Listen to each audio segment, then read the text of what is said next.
ప్రజాతంత్ర ప్రేక్షకులకు నమస్కారం. ఈనాటి మన సంభాషణ ముఖ్య అతిథి వసంత కన్నవిరాన్.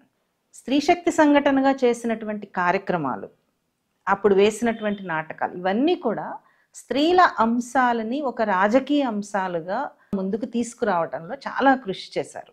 మారుమూల ప్రాంతాలలో కూడా జెండర్ రాజకీయాల గురించి అవగాహన కలిగిస్తూ చైతన్య కార్యక్రమాలు తీసుకున్నారు. మీ ప్రయాణంలో మీ అనుభవాలు చిన్నప్పటి నుంచి. So that way I think that was my first revolutionary action.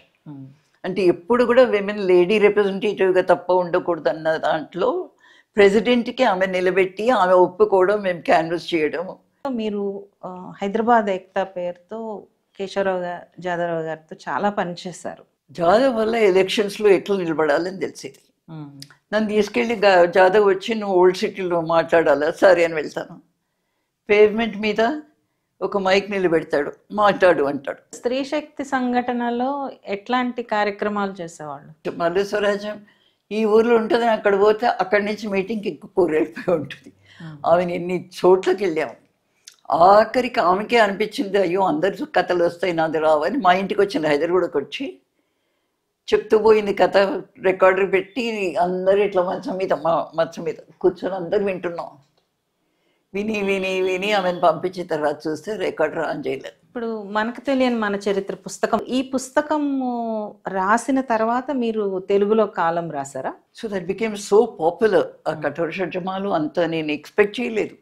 సాధారణ అంటే ఏదో జరిగితే ఎవరో తుమ్మారంటే దాన్ని పట్టుకొని రాసేది, ఎవరో దగ్గారంటే దాన్ని పట్టుకొని రాసేది. నా చుట్టూ జరిగే చిన్న చిన్న విషయాలను పట్టుకొని I use to build it in to story. ఇప్పుడు నీలి మేఘాల టైంలో నిజానికి ఆ పుస్తకం బయటకు రావడంలో కానీ, అంతమందిని ఒక దగ్గరకు తీసుకురావడంలో కానీ మీరు చాలా వర్క్ చేశారు. I think important thing about నీలి మేఘాలు వాజ్ విమెన్ పోయట్స్కి ఒక ప్లాట్ఫామ్ దొరికింది. అంటే మేము కూడా రైటర్స్, మేము పోయట్స్, మా కవితలు ఇవి చదవండి, పడేయండి, ఏమన్నా చేసుకోండి, కానీ ఇవి ఉన్నాయి.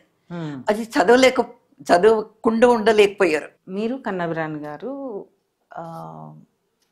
అంటే జీవిత సహచరులుగా హక్కుల ఉద్యమాల పట్ల మధ్యలో ఏమన్నా ఘర్షణ అంశాలు ఏమన్నా వచ్చేవా? మేము వాళ్ళు ముట్టుకోదలుచుకోలేదు, మేము మడి కట్టుకొని ఉన్నాం వేరుగా. ఎందుకంటే మా దారి మాకుంది, వాళ్ళతో కలిసి చేయవలసింది ఏముంది. వాళ్ళు ఏదైనా ఆర్గనైజ్ చేస్తే ఒక ప్రొసెషన్, సరే మేము వెళ్ళాలనుకుంటే మేము వెళ్ళేది.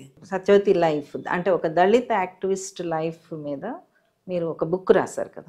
ఆ బుక్ రిలీజ్కి గీతను పిలిచాం, గీతరామస్వామి. ఆమె అనేది this the first Dalit autobiography that's come out. గద్దర్ది ట్రాన్స్లేట్ చేశారు మొత్తం అదంతా. దీని ఒకసారి ఒక్క పోయం కావాలా మా కలెక్షన్ కోసం అని అడిగితే మొత్తం ఫైల్ తెచ్చి పడేసిపోయాడు. తీసుకుపోమంటే తీసుకుపోడు.